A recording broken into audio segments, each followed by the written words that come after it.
George Bernard شاہ نے کہا تھا کہ میں جب قرآن پڑھتا ہوں تو محسوس کرتا ہوں اس سے بہتر کتاب کوئی ممکن نہیں، لیکن جب مسلمانوں کو دیکھتا ہوں تو محسوس کرتا ہوں ان سے زیادہ ذلیل قوم دنیا میں کوئی نہیں۔ یہ کنٹراسٹ ہے جو ہم اپنے وجود سے پیش کر رہے ہیں۔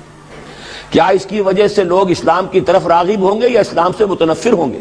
کیا ہمارا منہ ہوتا ہے ہم باہر جاتے ہیں؟ اسی لیے ہم تو تبلیغ، میں تو کم سے کم وہاں جا کر جو مسلمان کھوئی ہوئی بھیڑیں ہیں امت محمد صلی اللہ علیہ وسلم کی، انہی کو ریکلیم کرنے کی کوشش کرتا ہوں، جیسے کہ حضرت مسیح نے کہا تھا میں تو بنی اسرائیل کے گھرانے کی کھوئی ہوئی بھیڑوں کی تلاش میں آیا ہوں۔ میرا منہ نہیں ہے کہ میں وہاں کسی امریکن سے بات کروں، وہ یہ کہے گا تم اپنا گھر تو سنوارو، فزیشن ہیل تھائی سیلف۔ تم ایک چھوٹا سا ملک نہیں چلا سکتے، تم نے اس کا بیڑا غرق کر کے رکھ دیا ہے، تم نے اسے کورٹ آف وارڈ بنوا دیا ہے آئی ایم ایف کا۔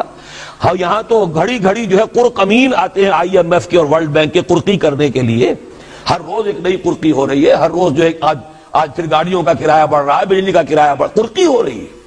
عوام کے اندر جو بھی راہ رہ گیا اسے بھی چوسنے کا اور کشید کرنے کے لیے ایک حکومت کو گرا دو، وہ تو بدنام کر دی گئی، دوسری حکومت لے آؤ، اس کے ہاتھوں کچھ کام کروا لو، وہ بدنام ہو جائیں گے تو ان کو بھی ہٹا دینا۔ ان کا کیا کھیل ہے؟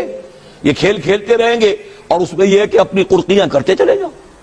یہ حال اب کیا میرا منہ ہے کہ میں جا کر وہاں بات کروں؟ تم اپنے گھر کو دیکھو، تم اپنے ملک کو دیکھو، ایک وہ ہے جنہیں تصویر بنا آتی ہے، ایک تم ہو کہ لیے اپنی بھی صورت کو بگاڑ۔ تو صورت یہ ہے کہ جب کوئی قوم جو امت مسلمہ ہو یہ طرز عمل اختیار کرتی ہے تو عذاب اس پر آتا ہے۔ بڑی کڑوی بات ہے، آج عذاب کفار پر نہیں آ رہا، وہ تو اللہ تعالیٰ ان سے آخرت میں نبٹ لے گا، لیکن اب دنیا میں جو عذاب آتا ہے وہ مسلمان امت پر آتا ہے۔